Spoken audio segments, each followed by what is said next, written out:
My regularnie bywamy na takich. Let's go. They need to go. Yeah? Siła. Temperature is Witam nice here. wszystkich serdecznie na naszym pokazie i na festiwalu, który tworzymy wspólnie od 4 lat. Dzisiaj naszym gościem będzie Sofiane Sehili.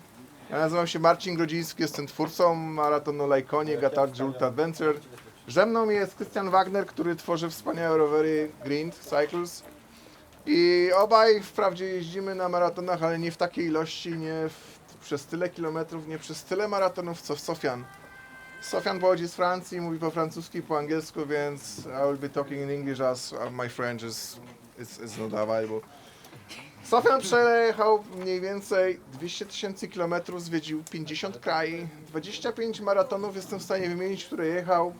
W 11 wygrał, z pozostałych był też w ścisłej czołówce. Co mogę powiedzieć? Sofiane jest z nami, ma ogromne doświadczenie.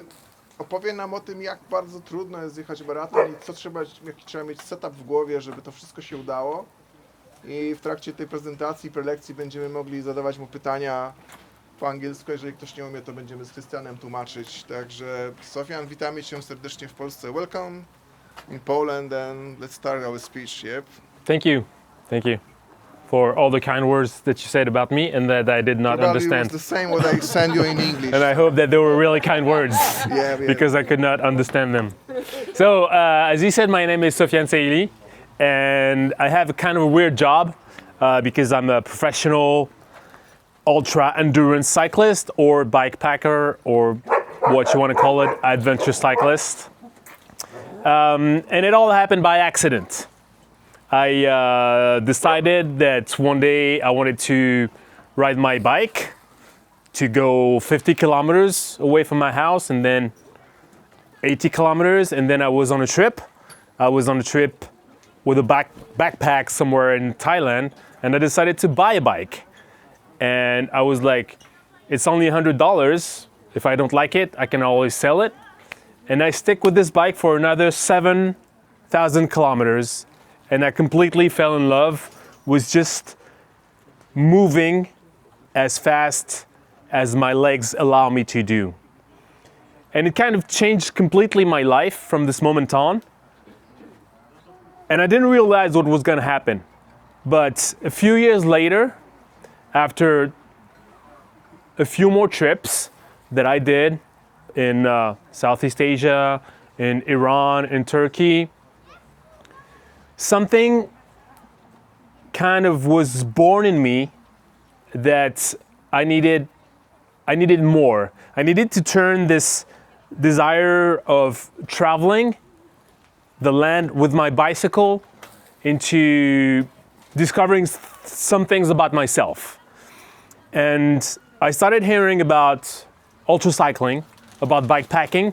I started hearing about people that seemed to me like they were superhuman because they were able to ride for 300, 400 kilometers in just one day. And when I heard about that, I was like, how is this even possible? How can a simple man or woman do something like that? And why can't I do it? And then I thought about it a little bit more. I was like, but if some people can do it, maybe I can do it. And this is how it started. It started out of a desire of finding out if the people that were doing that were superhuman or if they just had like a super will of doing that kind of stuff. And I wanted to emulate that. And so that's how I got into that sport, that kind of weird sport of ultracycling with my first race, which is called the Tour de Vide. And it starts in Canada. It starts in the Rocky Mountains, and you cross a little part of Canada, and then you cross the entirety of the United States along the Rocky Mountains. So it's a lot of climbing. It's really rough roads. You have snow a lot of times, in whether it's in Canada or in Montana at elevation, and then you end up in New Mexico, which is really hot, more than 40 degrees. And so you experience all of these extreme conditions in just the span of 2 weeks. And during my first ultra race, I found out a lot of things about myself. I found out that even if something was really, really hard, like much harder than I anticipated, because I came into this thinking, yeah, I can ride 200 kilometers a day, so I can ride 300. But it doesn't work like that, actually. It's not because you can ride 200 that you can ride 300 the same way. And I found that even though I suffered a lot, it was worth it. Because through that suffering, I was able to accomplish something that had me proud, and that had the people that I knew like completely astonished, completely in awe of what I was capable of doing. And it was just like the first step towards something that developed as a career. Again, it was by accident, because that one race, that Tour Divide, it was the first race that I ever heard about. And it started for me as like, this is the one, you know, it's the Tour Divide. I want to do it. I want to win it, you know? And I started kind of shifting the focus of my life towards this race, and towards like, okay, one day, this race that I heard about somewhere when I was traveling, and I had no idea if I could do it. This is going to be like the goal of my life, to win it. And in that journey of training and doing other races to get ready for this one, I discovered a passion. I discovered a passion for that sport.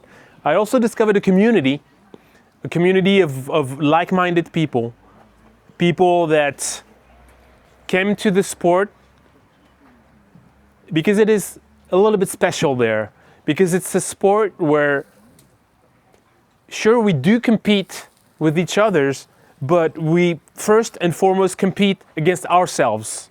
And this is also one of the reasons why I fell in love with this sport, is that in a lot of other parts of cycling, we don't really share that kind of camaraderie that we do in ultra cycling, where the fact that we suffer so much when we're out there on these roads, we do develop a bond, like we become brothers.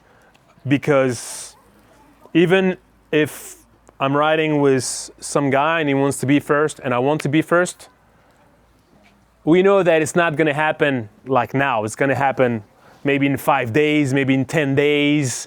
But now what's going to happen is like, we just need to make it through the day. And we know that we're both suffering the same way. And so we go through that suffering, and that suffering brings us closer. And we share some stuff. And in the end, you know what? The fact that this guy here wants to be first and that I want to be first, it's gonna push me even more. It's gonna bring the best out of me. And these ingredients, the fact that, you know, I met these people, I met this community, and I discovered so much about what you can do, what you can achieve when you have the right mindset. I started, you know, doing more and more races, and it turns out I was good at them. It turns out that since I was good at them, I did more, and people started following me, and brands started being interested in what I was doing and what I was trying to share with the people that were following me. And it kind of became a job. And I was the first to be surprised, because at first I was like anyone else in that amateur sport, is that you buy your own gear, you buy your plane ticket, you buy your bike, and you go out there and you spend, if you go, say, to race the Tour Divide, you spend thousands of dollars to at the end win absolutely nothing. because there's no prize money in the sport. And then I was like everyone else. I was putting my own money into this, and then I started actually having sponsors that were interested in what I was doing, and that allowed me to actually build a career, but also build like my own community of followers and share with these adventures with them.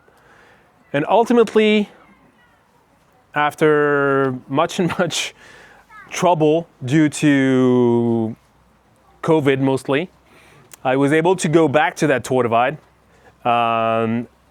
in 2022, so 6 years after my first attempt, and I was able to win it. And I was able to, and in the meantime, like things happened so weirdly for me that I got caught up in that whole becoming a professional bike packer that I wanted, and I immediately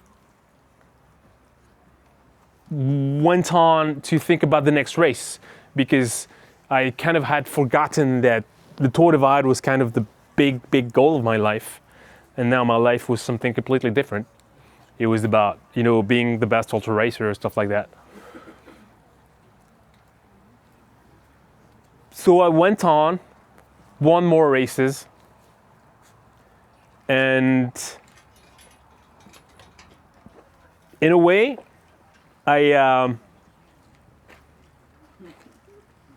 it's kind of hard to explain, but I was started to think about why. Not why do I do this? I do it because I like it, which is something weird, because why would you like something that is so hard, so painful? Why would you like going to the extreme places of discomfort? Why would you like something where you can't sleep? Why would you like something where you have to ride sometimes an entire day without food because you missed a resupply? Okay, so what's the answer is? So why did you do it? Starting with the... No, the question is not why do I do it? Why do I do it? Because I like it. Yeah. But the question is, why do I like it? So why do you like it? Why do I like it? That's a good question. Why do you like it? And I'm not really sure. But I feel that, I was born in France in the early 80s from immigrant parents, but still, I had like a normal life. I went to a nice school, I had good grades. And then I went to university, and I studied, and I got a job, and What's the answer is? everything was easy. Yeah. Everything was easy. Everything was I easy. would like to test yourself. I was when I was a kid, there was always food on the table. I always had a roof. When I was doing when I was going to school, I didn't really study hard to have good grades. When I got my degree, it was not that hard. I didn't have to look too long for a job. Like, life was easy. I have to admit that I was born on the right side of the world, Like, there's a ton of people, there's like billions of people that don't have it as easy. And some people just it's easy and it's okay for them. It's okay for them to have it easy. And I guess that for me it was not okay. Because when it's easy, it's just like I don't feel like I'm alive, I need the adventure. But an adventure can be anything, but it needs to be a challenge, If it's given, like if you're on safari, if you're in Kenya in a jeep and you see animals, is it an adventure? Maybe not, because it's given, you give 5,000 euros and then you see, So and then you you see what's on the other side of the world. How it's to be. Yeah, but I want the to opposite side. I want to see it the hard way. Yep. Because the hard way, then you've earned it. And what you've earned, is priceless. Like I've, as I said, I have a pretty easy life, and I've always had an easy life. I've stayed in really nice hotels.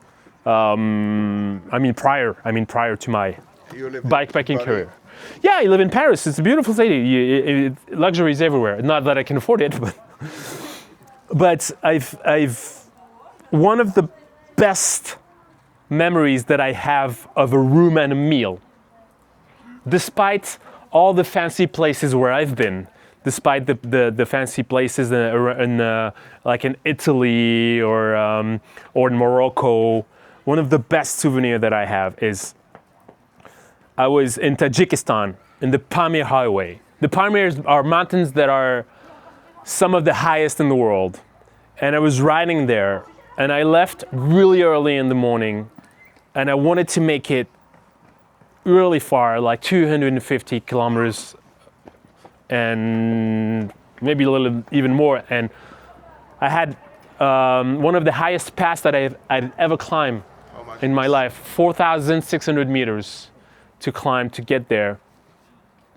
And I had no idea what time I was gonna get there, and I had no idea what was there. Like, would there be any people? Would there be any guest houses? Would I be able to get a meal? And I got there, and it was dark, and it was very quiet in that village. And I started knocking on doors, and in a house, like a woman opened the door, and I was like, I'm looking for a place to sleep, and she took me to a kitchen. It was just a kitchen, and then there was like 3 beds in the kitchen. Why I don't know. And she was like, "Yeah, you can sleep here." And then she brought me a tray with some hot tea, some boiled potatoes, and a few pieces of lamb, and some bread. And I was like, "Wow." It's just like, and it was warm in there. There was a fire going. And I was like, yeah, I made it. I rode the 250 kilometers from point A to point B, climbing that never-ending pass at 4,600 meters. And this is the best hotel room of my life. So this achievement tastes better than the normal life. And it's also, it's just the fact that you're not expecting it, you know? The fact that, first off, you worked hard for it. And it was not granted. You didn't know that you were gonna get to that place. You didn't know that that place was gonna be there. I mean, you didn't know that there was gonna be a fire. You didn't know that there's gonna be food. And it's all there. And then you realize, if you're put in the right conditions, you can go back to liking the things that are really, really important. What is really, really important, like when you go down to the basics? To have warmth when it's cold out. Water. To have water or tea for that instance. To have warmth, to have food, water, shelter, Yep. and be able. And that's the only thing that is actually important, you know. And in those places, you've got the people which you can talk to. Yeah.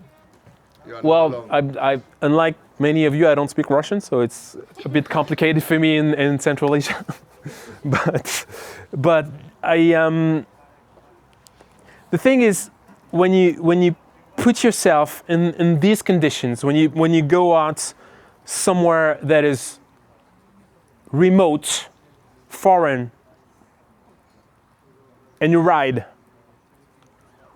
then you just go back, and especially with bike packing, when you're carrying very few items of kit, and you ride, then you put yourself into the situation where you're gonna learn how to like what's really important. You're gonna learn what's important, and you're gonna cherish it.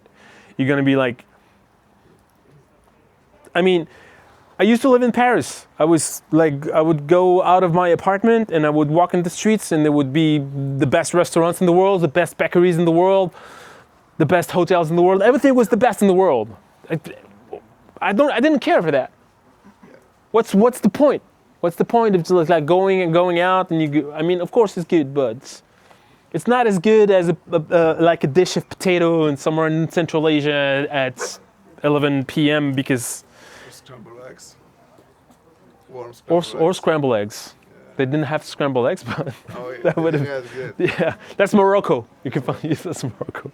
Maybe one question, because you mentioned that you do this full time right now. I do this full time. Yes. This is your job. This is your way to make a Daily living. job. Yeah, daily job. Yeah. Definitely an interesting one. But you also mentioned that it is a lot of suffering, a lot of like during those races. These are pretty extreme. And like for example, Marcin and I, we both raced some of the stuff that you did. Marcin and Piotr raced the Silk Road mountain race. I raced the Atlas.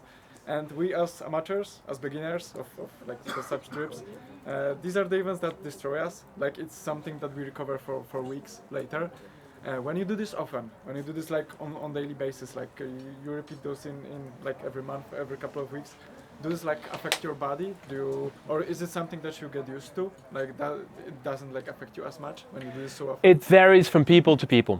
Some people are like me. I'm able to race big events like 4 or 5 times a year. Other people that I know, they can maybe do like 2 of them, especially like the really big and hard ones. But I'm lucky that I do have an ability of recovering pretty fast. Like I was able to in 2022 to do Tour Divide, and then at 40 days of recovery, and then do Silk Road.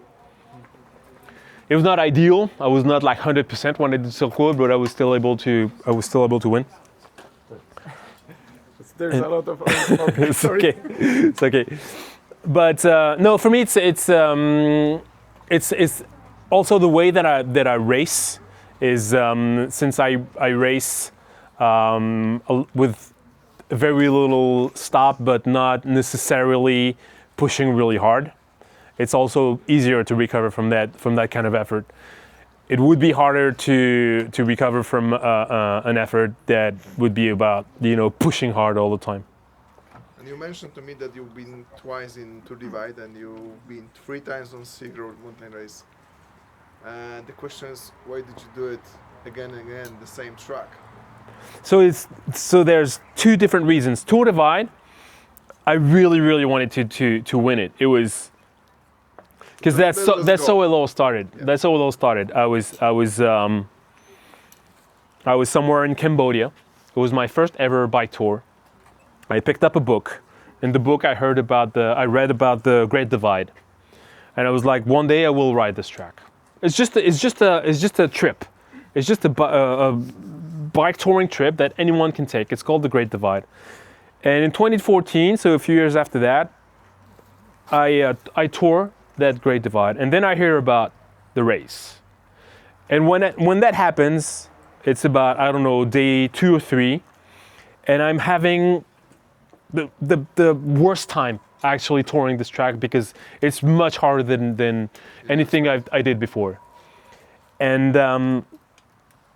as I kept touring the Great Divide, I got better at it, and I started understanding what it was demanding, and I started understanding how people could actually race that. And there's something, I mean, you don't really become a champion if you don't have pride. Yeah. You need to have pride if you want to become a champion. I'm not saying that this is necessarily a good thing, but this is how it happens, and this is, Good to possess. I am a quite prideful person. And I was like, okay, if people can do it, then I can do it. And this is at that time that I decided I was riding the Great Divide, and I decided I'm gonna race and win the Tour Divide. I was like, this idea was in my head, and it took me from this moment on to the moment that I won the Tour Divide. It took me 8 years. But I never let go of that promise that I made to myself. And this is why I kept going back to the Tour Divide. And then Silk Road is completely different. Silk Road is just like, I love it. Why? It's the most beautiful country I've ever seen. Okay. It's just crazy. It's just, the landscape is, I don't know. It's what you can see in Europe, on Africa. it's on a scale that maybe you will see somewhere in the United States, but not elsewhere. And it's a mix of things. It's also Kyrgyzstan is a wild place. People live like in the Middle Ages. Like they have yurts, they have horses, they have sheep. Basically, what they do is just like they bring their yurts on these high plateaus to make their sheep graze, and they gather the sheep with their horses. Like they used to do this for centuries, millenniums even, and you're like transported both in space and in time. And it's one of the few countries where you're just traveling and you end up somewhere. You see that yurt, yurt camp, several yurts, and you see the horses and the sheep, and you sleep there. There's no cell reception. It's just like there's no running water. It's one of the few places where you can actually experience both the beauty of a country and also just living in the simplest way, and seeing people live like people were living and people were living this way 100 years ago, 200 years ago, 300 years ago almost. But 3 times, why?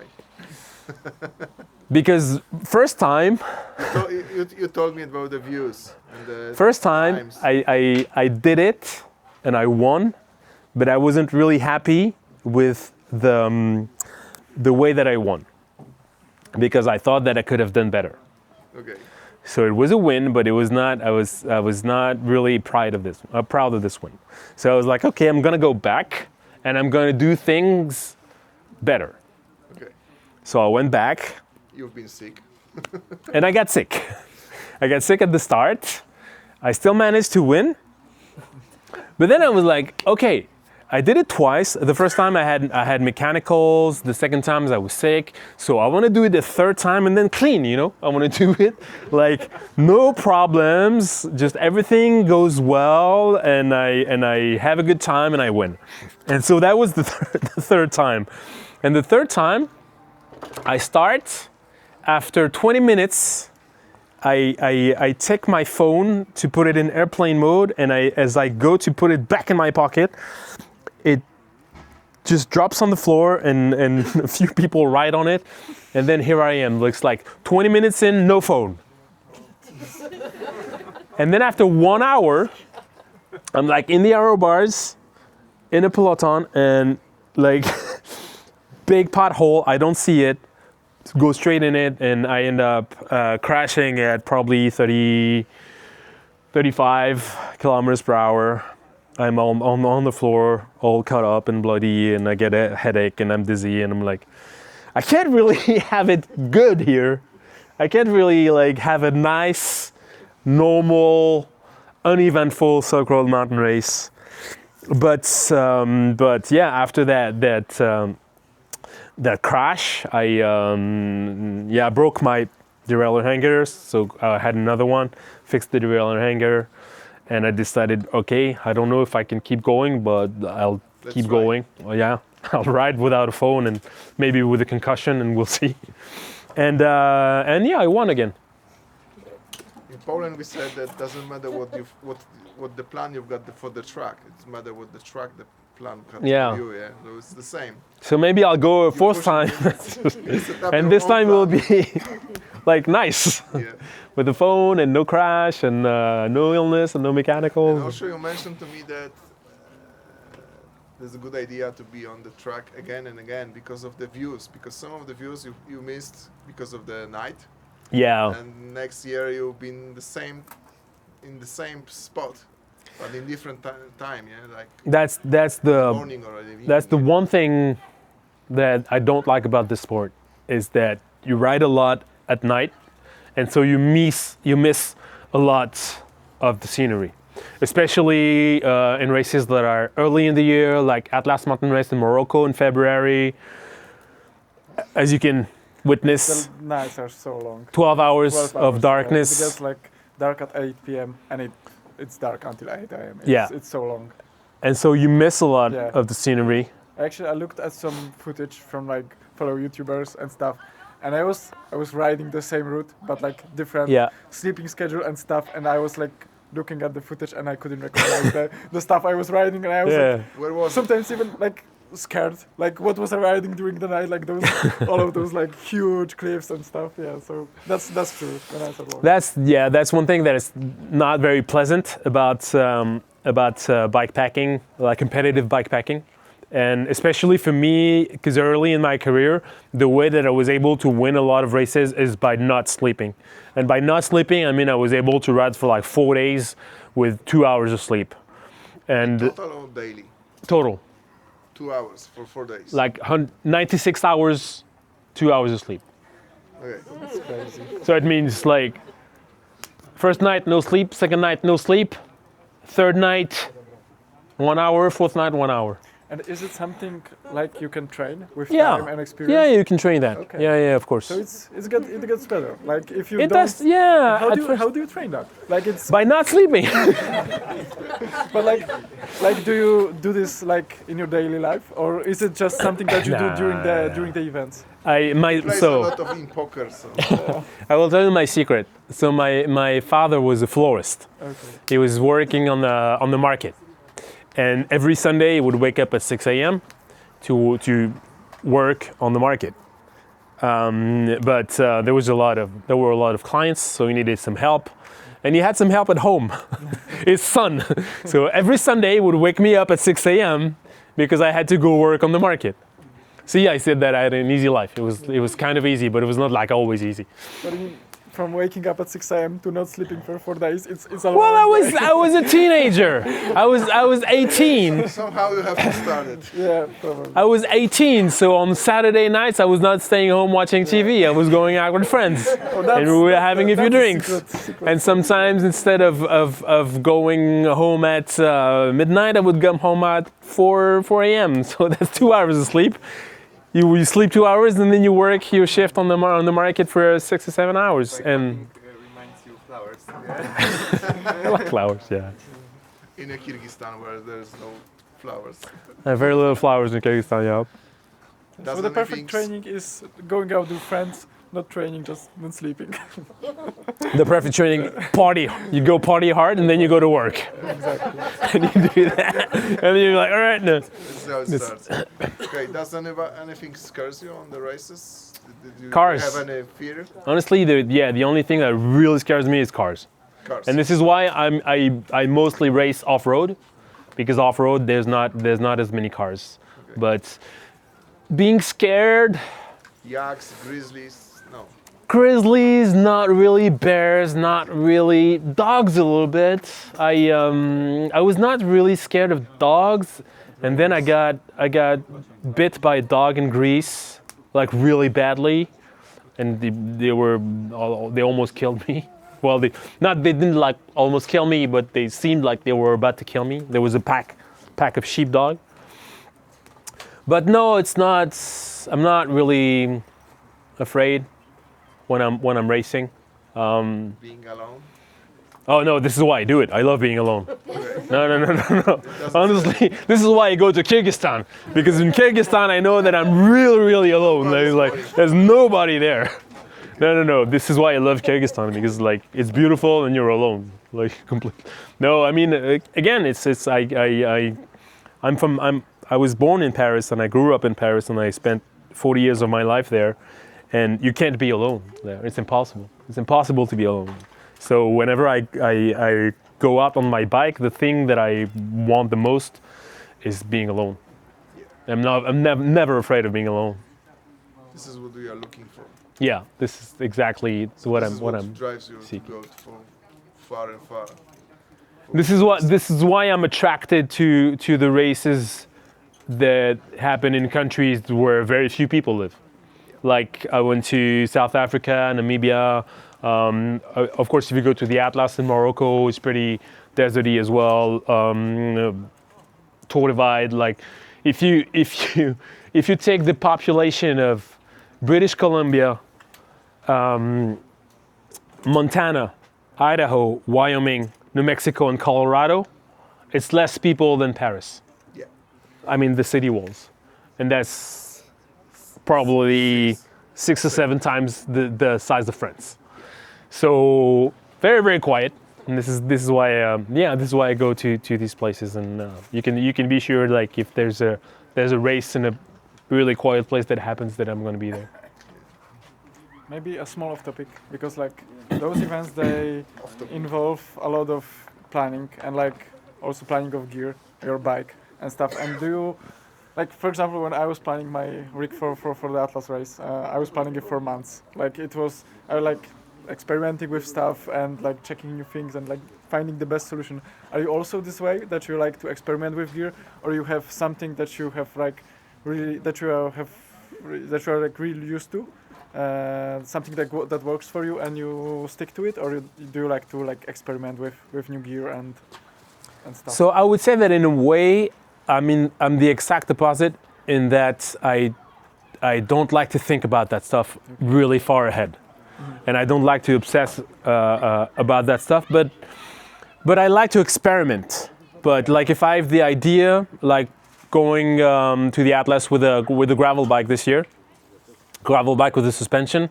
I mean, I had the opportunity to get that suspension fork with 40 millimeters of travel. I was like, yeah, I'll try that out.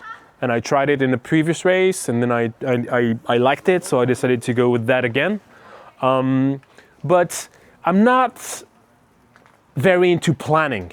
Okay. I'm not very interested in all the pre-race stuff, you know.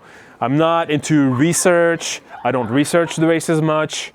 I don't study the course much. You're not the detailist.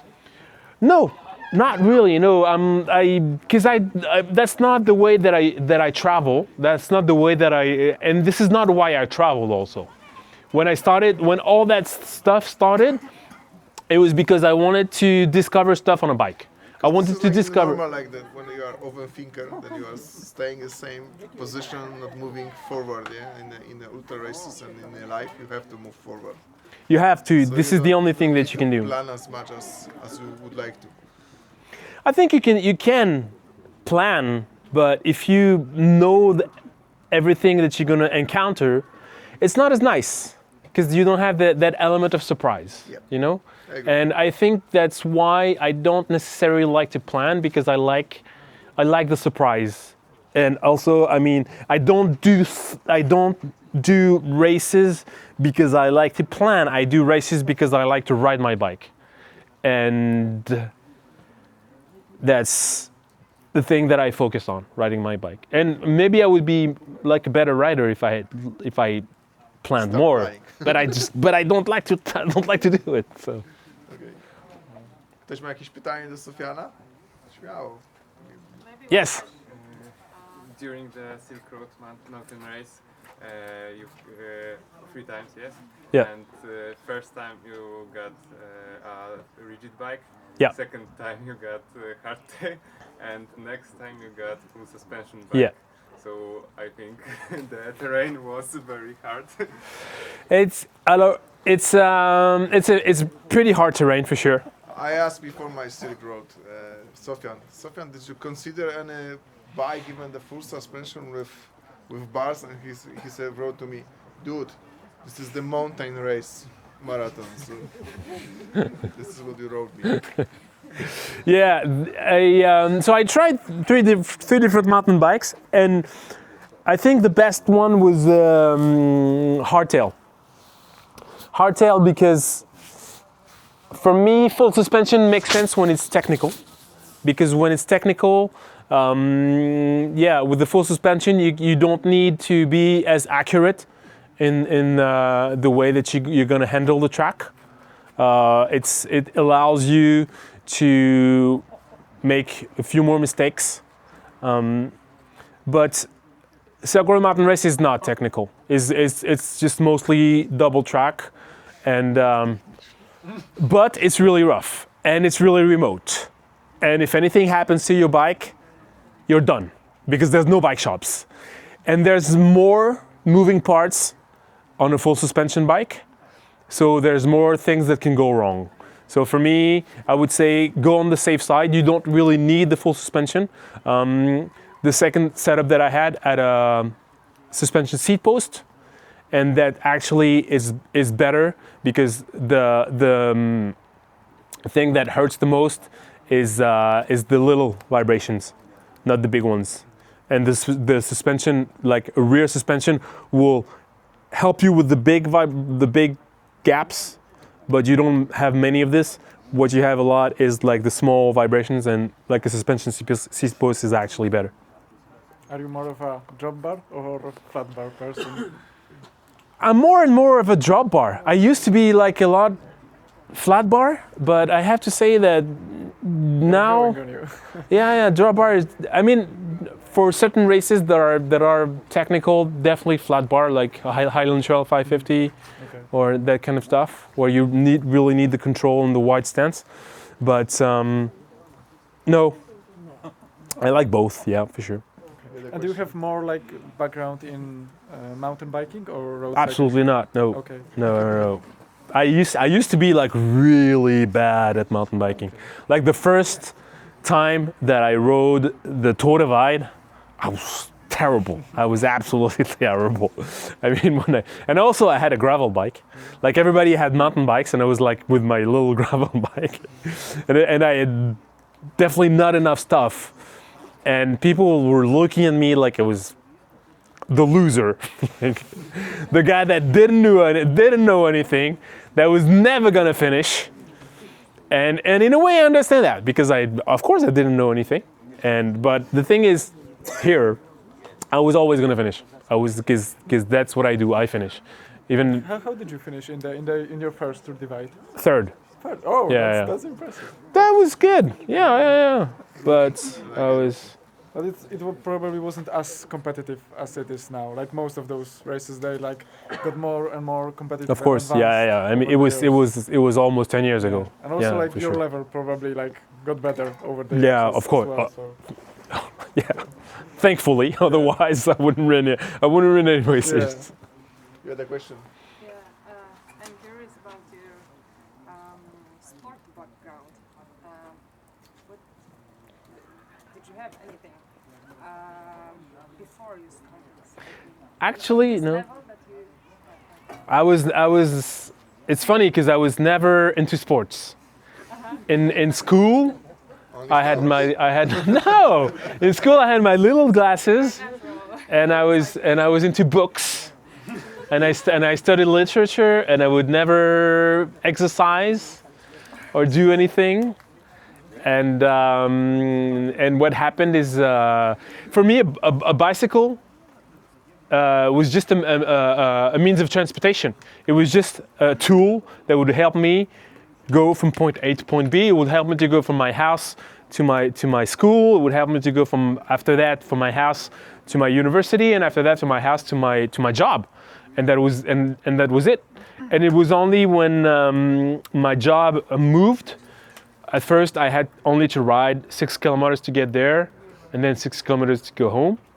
And then it moved on the other side of Paris, and then I had to ride 16 kilometers. And then I was like, I started to get fit, and I started to like it, and I was like, oh yeah, cycling, that's nice.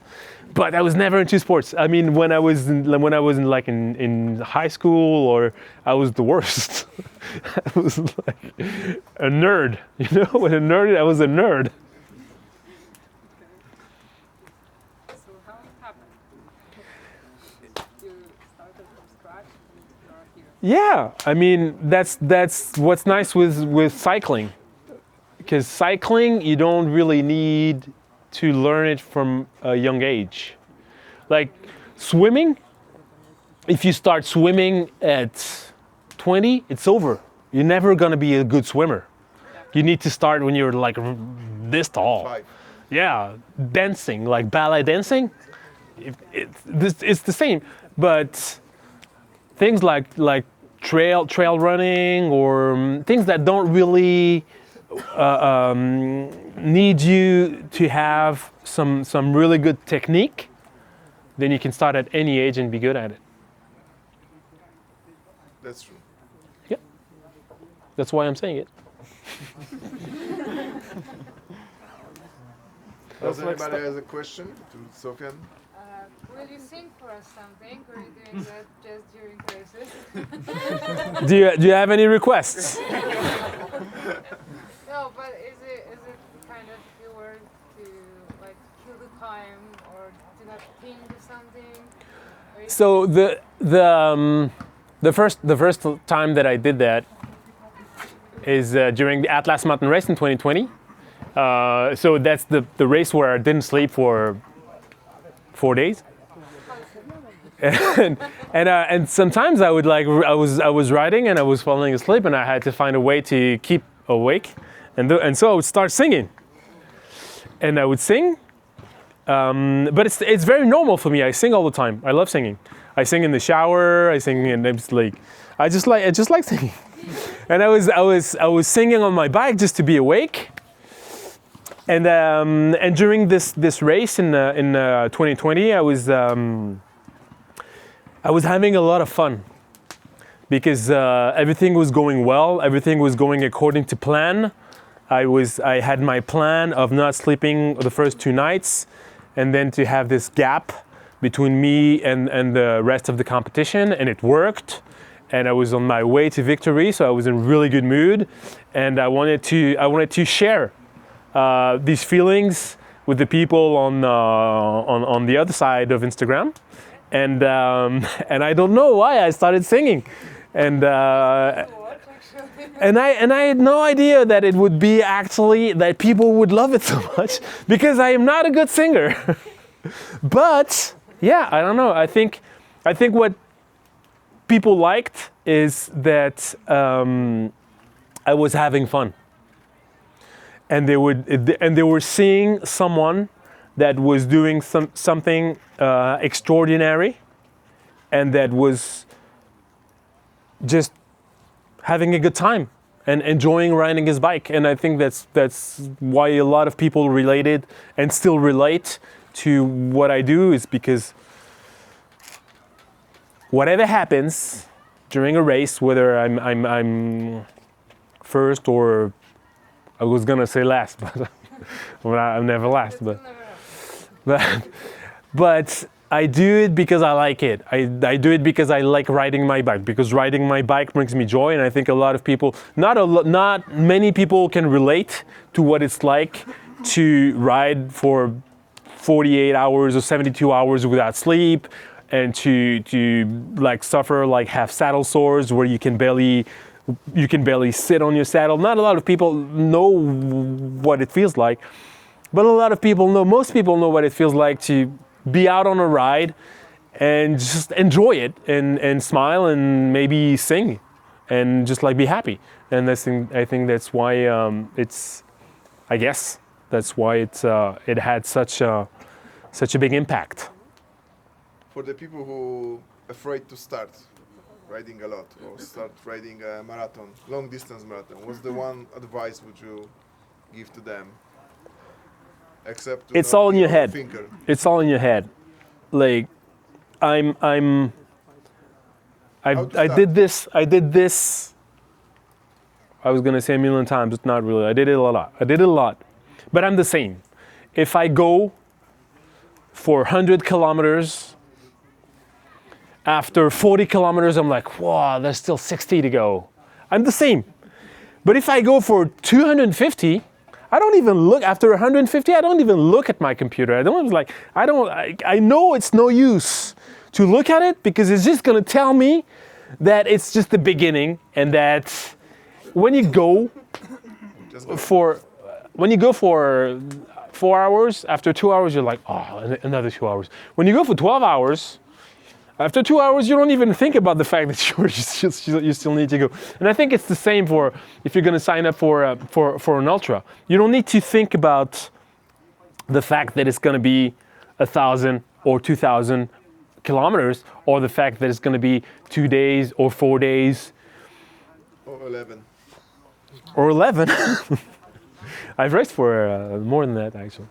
But you need to, I mean, in the end, it's gonna happen. You know, you're gonna be out there. It's gonna be kilometer after kilometer, and you don't need to be afraid about that mountain. You know, it's the mountain of kilometers. It's not. It's just like, because you're gonna climb it step by step, and in the end, the finishing something like that, the pride that you're gonna feel, the achievement that it's gonna be, it's something that is quite special. It's something that is quite unique. So you have to be proud of yourself that you did it. You have to do your best, you know, and this is why people go to these events. How many people were at the Atlas Mountain Race? 300? Nearly 280, I think. How many were there to win? Twin. To win. How many signed up for the Atlas Mountain Race to win the race? 150, like almost. No, to win the race. How many went to the Atlas Mountain Race? They signed up and they wanted to win. It's like probably the first 10. Yeah. 10. Yeah. 10 people. 300 people want to finish. 10 people want to win. Probably something like that. So you sign up for a race. You know what? Most of the people that are there, their goal is to do their best. That's it. It's just to do your best. And it's you against you. It's just like, this is why people go there. They want to know what they're capable of, and they also want to see Morocco or Kyrgyzstan but why would, and I think for in the end, and maybe, I don't know if you haven't been doing this for as long as I have, but maybe you had the same experience, that when you do that, you bring life to its simplest expression. Yeah, that's true. Like one thing I noticed, like during those races, like for 5 or 6 or how many days it takes you, you are like focused only on the simplest things, like only to eat, to sleep, to drink, and like no worries at all, like completely. But then, like going back to the normal life, it turns out like it's the normal, like usual life that's pretty hard. Like I know for me, like packing the bags and going to the airport or just checking and in and out in the hotels, like it was the hard stuff, like the daily stuff that was hard for me. Like the racing is only like the simplest. Like I think this is why we all do it. Yeah. It's because we want to go back to the basics. We want to go back to, say you're in your house and you open your closet. How many t-shirts is there? How many pairs of pants? How many pairs of socks? And you're like, what am I going to wear today? And then it's like, and then you're out on your bike and you open your saddlebag. There's no questions. There's no questions. You know what you're gonna wear. It's all there. There's only one pair of socks. That's it. Or there's only one clean pair or one dry pair. And it's like, and we in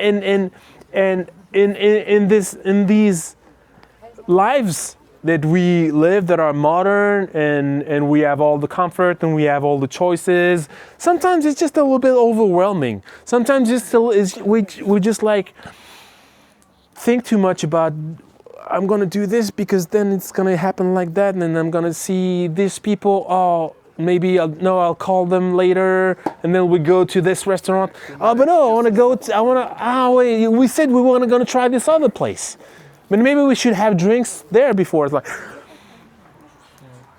no, it's like you're on your bike. What are you gonna eat? What is there? You know, there's no questions. It's like you're gonna sit somewhere. And some guy in Morocco is gonna come up and is gonna be like, what do you have to eat? Eggs, all right, eggs and bread, that's it. And that's it. And it's just like, and it's perfect. Yeah, that's true. And I think this is why we do it, and I think this is why we love it. And I think this is by going to these races that you manage to take this very complex lives that we live, and you bring them back to the basics, to the bare minimum, and you recenter on yourself, and you relearn what is really important. Yeah. And you saw me today arriving with my bike, and I have like my seat pack is like this big, and then I have like, and you were like, "This is all you're carrying?" Yeah. And I was like, That "Yeah, was my question. That's this is the all stuff. I'm carrying." And you said, "Yeah, dude, this is only 3 days." Yeah. Yeah. And I'm like, "Yeah." Do you also apply it to like your daily life, like this minimalistic sort of way of life, like? I wish. I wish. I wish. But no. Stealing No, no, no, other no, no, no. t-shirts. I have a lot of t-shirts. I have a lot of bikes too, you know. It's like, I mean, if I were minimalistic, I would have one bike and I would do everything with one bike. Instead of I have like 8, and I'm like, what am I gonna, what am I gonna do today? Gravel or road? But what kind of road bike? Is it more like flat or hilly or like? No, yeah. And I'm a normal person. I have too many things. And you did so many races, like so it's probably like asking for a favorite song. But is there like a race or event that has like a special place in your heart? That is your- Silk Road. Silk Road. Silk Road, Which definitely. one? Like is there The last one, yeah. The last. Yeah. Because I think I when I crashed, I didn't know what was going to happen. When I crashed, I was like, there's no way that I'm going to win this race now, because there was like so many strong riders and the margins were so thin that Did you when I think it showed was up, Scratching? oh, I Many thought, times. you don't have to think about scratching. You don't have to, because when you scratch, you just do it because you have no other choice. It was more like, I hope that I don't have to scratch. Okay. So you are But- not thinking about the scratching unless it's really necessary. It's I mean, you're always thinking about what it would be like not to race, because it's like an engine, you know. Sometimes when there's too much pressure in an engine, there's a valve, and then there's less pressure. And it's the same in our brains. We suffer so much that at some point we need to by saying, I'm doing this, but I could not be doing it. You know, it's a possibility. I have that possibility of not doing it. Deflate yourself. Yeah. Yeah, and by thinking that there is a possibility of not doing it, you let that pressure out, and then you do it. Okay. I think that's how it I works. think you got big puncture. Big puncture of the brain. But yeah, for me, I was very, very anxious before the start of the race, because I was very afraid that I was not going to win. And for me, it was very important to win this race because I love it, and because I needed like that third win, because I wanted to win it when everybody was there, you know. And at that time, everybody was there, and it was like, if I win this one, then it will be kind of my masterpiece. Okay. And so I crashed, and then I was like, it's gonna be very, very hard to win, because, you know, I might have a concussion, and I hurt my knee, I hurt my wrist, and it's just like, it's not a good start. It's not really not a good start. And then I managed to come back from that. And when I managed to come back from that, I was like, it was like this not very rational way of thinking, that if I survived that, there's a reason. I only survived that because I'm going to win. And after that, when I got back to 100% of my abilities, when I was over the concussion and the crash, and I was not in pain anymore, I was convinced, like I knew in myself that I was going to win. Okay. I was like, it's this, now that this is over, that I'm back, nobody's going to take that from me. And this is, and there's several reasons that why this race is special for me, that third one, but this is one of the reasons that, and just like the way that I raced, and the fact that I made almost no mistakes, and that I pushed hard, and I slept very little, and I managed to beat a lot of really strong guys. So I was like, okay, I'll always have that Yeah, that's beautiful. Sofiane, so you got from bike touring to races. So what's the different for you? Why do you start racing? So the thing is, I need to go back to my first ever bikepacking trip.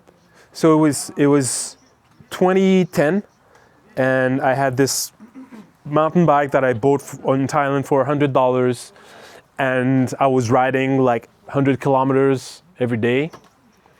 And every day, when I got to the point where I finished, to the town, it felt like a miracle, like a proper miracle. I was like, wow, 100 kilometers today, wow. You know, this morning I was way back there, and now I'm here. That's crazy, just like riding a bike, that's crazy. And that's, you know, that feeling, that was so exciting, you know, that was like, again, that's like a little miracle, and every day I had this little miracle, and I think that's why I fell in love with that, because every day I was creating like this little tiny miracles. But at some point, when you do it 20 times, 40 times, 60 times, whatever, it's not that special anymore, you know? You can't have something that is special if you do it every day for I don't know, 3 months, 4 months. And I think that the reason that I came to racing, and the reason that I do these races, is that I'm chasing this feeling, the feeling that I had at the very beginning when I started bike touring. I just want to, you know, touch it again. I don't know that I actually do. I don't know that I will actually ever feel like this is a little miracle, you know? I mean, nowadays when I ride 250 and it takes me 10 hours, I did it last Sunday, and it's like I just rode home, and then I had dinner, and then I watched some TV, and then yeah, that was just a day, you know? We have a nice 250 tomorrow. Just a nice day. Shine is on your way, so. Yeah. But I'm chasing, you know, I'm trying to get that little spark. Exactly. That's like the first shot of heroin that I see the movie Trainspotting. That's what I've not tried heroin. But I think this is why I got into this sport, and I think this is why I keep doing it. Because yeah, trying to touch that. I remember it so well. The beginnings, you know, when you fall in love with that. I mean, I can relate to that, because like Atlas was like sort of my first like such serious event, and I think I got like that spark. Yeah. And I really enjoyed it, and like You will go back. yeah, like not the same race, but something similar. Like I can relate to the feeling of, Yeah. of feeling that in the beginning, because it's a beginning for me. So yeah, it's a really nice feeling. So your first time when you heard about the Great Divide route, that was a route, not a race. Yeah. But you choose for the first time the race. Yeah. So why? Because at that time, there were not a lot of races. And at that time also, I didn't really realize how hard it was, you know? I thought that, yeah, I mean, I was able to ride easily 200 kilometers a day on tarmac. And I thought, okay, it's not tarmac, and it's not 200, it has to be around 300. But it seemed to me that it was, yeah, a little bit harder, not a lot harder. So I thought that it was not such a big challenge. Of course I was wrong. It was like a tremendous challenge. But I think, yeah, it goes back to what I was saying about not being good at planning. And this is also, but it's great, because then you end up in adventures that if you're realistic about what things are and about what you're capable of, maybe you don't do things the way that I did it. but then it's not as fun. And also at that time there were very few races. I mean, today if you wanna do an ultra, no matter where you are, no matter what the time of the year, there's gonna be something not too far away from your house, and you can start and you can like have a taste of what it's like to do an ultra. But at that time it was not the case. It was 2016. You had either transcontinental, Tour Divide, or Trans Am, or Indian. No, not even Indian Pacific World Race was not even a thing at that time. And and I was like, I don't really care about transcontinental and Trans Am. Tour Divide is the one for me, so that's why I decided for this one. About sleep, because you are, I think, like a pioneer of ultra cycling, and you are famous because of your no sleeping, I think. And nowadays, I see that ultra people, ultra cyclists are prioritizing sleep and going much harder during the day, and no sleeping time. Yeah. And what do you think about this strategy? Is it good? What about you? And is it good for you? Maybe you think or not? Well, what I think about the strategy is it works. We've seen it. It works. They just sleep more and they ride hard, and these 4 hours when they stop, if you don't stop, it's going to be 4 hours riding in the dark. You don't ride as much as you do in the night. You're also tired, so you don't ride very very very hard. You don't have the same concentration. So it's a good strategy. It's a bit more complicated for me though. The reason why I also came up with the no sleep strategy is that it's very hard for me to sleep during these races because of the adrenaline, because of the fact that whenever I'm outside, I don't really get good sleep. Sleep is something that is very complicated for me, and it just suited me. For me, it was almost easier to not sleep because also one of the problems that I have is if I go into my sleeping bag, then getting out of it is the worst. And sometimes I lose a lot of time because I'm in that sleeping bag and I hit the snooze button and I'm like, just 10 more minutes. And the reason being that I've been in the sleeping bag for 2 hours, but I got shit sleep, and I'm like, I need more. And this is why I came up with that strategy, because it's just, for me, I didn't have that really terrible moment when it's cold out and you're warm in the sleeping bag and you're like, oh, you need to get out, which I hate. I mean, everybody hates it, but it's just normal. And any tips of keeping yourself awake during like the third or fourth? Singing. I was listening to a podcast about a French woman that was flying planes early in the 20th century, like in the 1920s. And she went for a record, the record of the longest flight, the longest time spent in the air. She wasn't going anywhere. She was like, she took off from the airfield, and then she just circled, and the record was around 36 hours. So she had to stay awake, like flying in circles for 36 hours, and she had to find ways to stay awake. One of the ways that she found is like she had a bottle of perfume, and when she was falling asleep, she would take the bottle of perfume and she would like spray her in the eyes. She would spray her own eyes with perfume. So maybe you can try that. Because she beat the record. I had some pepper spray. Maybe that's a good idea. Yeah. You do Tour Divide. You have it for the bears and you have it for yourself. Yeah.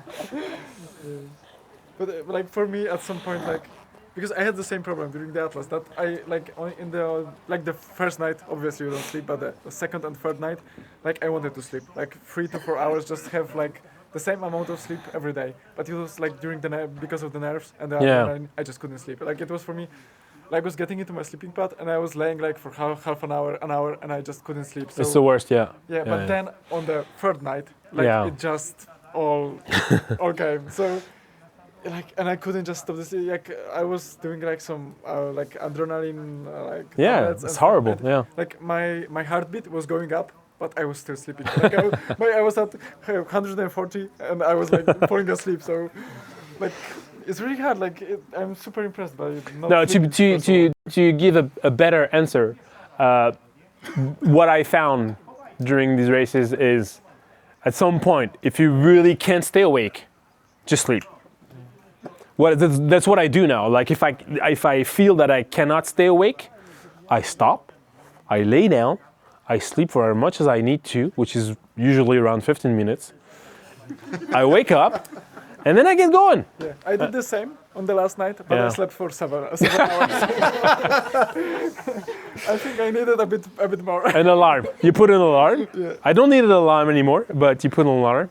Yeah. And 15 minutes. And because if you feel sleepy, that's because you need to sleep. And of course you can fight it, but then it will come back, and then it will come back, and then and you're just gonna be. What happened to me is that I fought it, to the point that my brain kind of dissociated, and that I was not really conscious at some point, and I was kind of pedaling around 10 kilometers per hour, not knowing that I was pedaling for 45 minutes or something like that. And then I came back, but I was kind of in a half asleep state that I was still able to, but that makes no sense because you're not covering much ground, and you're just tired, so it's better to sleep.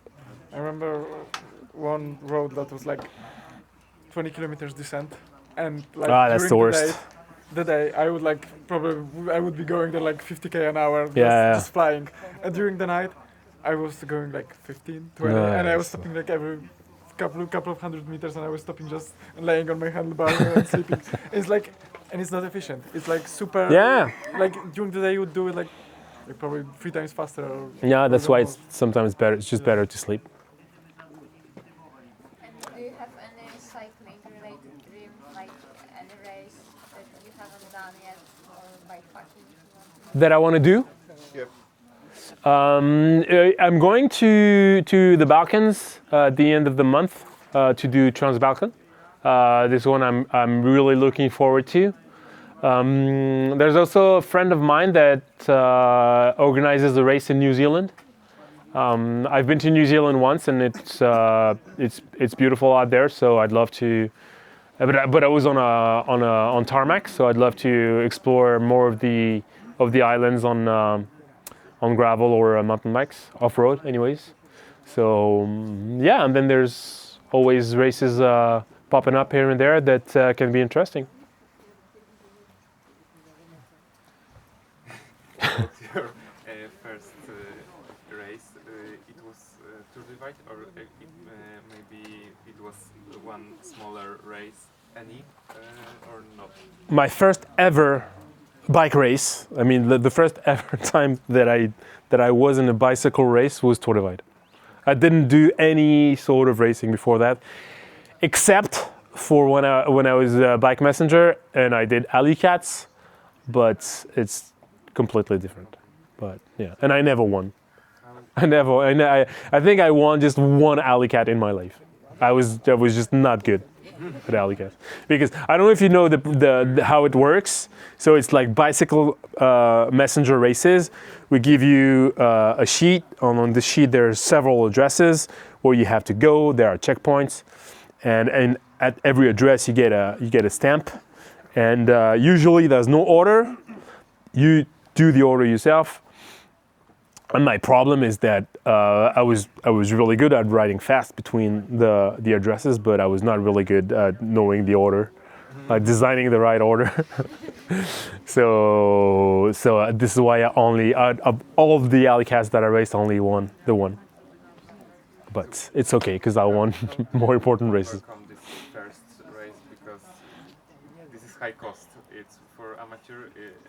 It's very hard to go to the for like Polish people go to the United States. Yeah. How do you plan that? How do you do that? Well, you need to save a lot of money because even for French people, it's expensive, especially to go to Canada. Canada and USA are, yeah, for sure. And especially for these races, they're very expensive because you're gonna buy all your food from gas stations. So one Snicker is gonna cost like $2 or $3, and like a sandwich. A small sandwich is going to cost like $5 or $6, and you're going to need a lot of calories. So every time you hit a gas station, it's like $50 that you're going to spend. You're going to sleep. You're going to need to sleep in hotels after, before and after, and during also sometimes. I know a hotel can be anywhere from $60 to $100. So and of course there's the flight. So all in all, I think it would be around 3,000 euros for Tour Divide, because you would, the flight there, the flight back, and then probably around $100 a day. And the longer you race, of course, the more expensive it is. Enough, then you spend more. That's a good incentive to be fast, though. You're like, oh, every day that I don't spend riding, it's $100 that I save. But yeah, you need to save money. You need to be able to take 3 weeks of vacation minimum. Because 3 weeks, like for me, it's okay because I can do it in 2 weeks. But most people they're gonna take 20 days, so they're probably gonna take to. I guess you should ask the question to your boss. Can I get a pay raise? Can I get extra vacation? Because I can't do that for you, man. Except if you have got the boss yourself. Yeah, if you're your own boss, then you can do that. I think that we've got the story, and there will be few more questions, or plenty of questions during the fireplace. Yeah. So thank you very much And more for sausages. the speech. Let's go for the party. Yeah.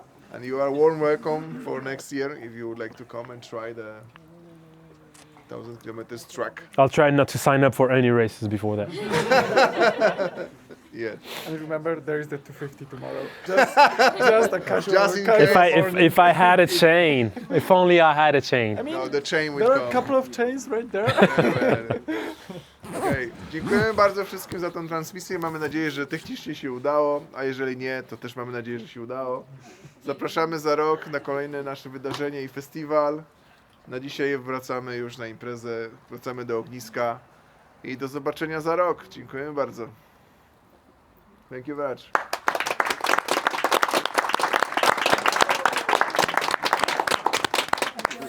Thank you. No worries, man. It was really good talking to you. Thanks. Thanks for being co-host. It's nice to not talk for 5 minutes sometimes. Wow. But you are a really good speaker. Thank you. You have the flow. Thank you. Yesterday I was doing like similar talk about the Atlas Mountain chętnie. race, and I was like struggling to. I mean, I found my flow eventually, but it's impressive to see someone talk so freely. Chyba wpadliście chociaż na chwilę.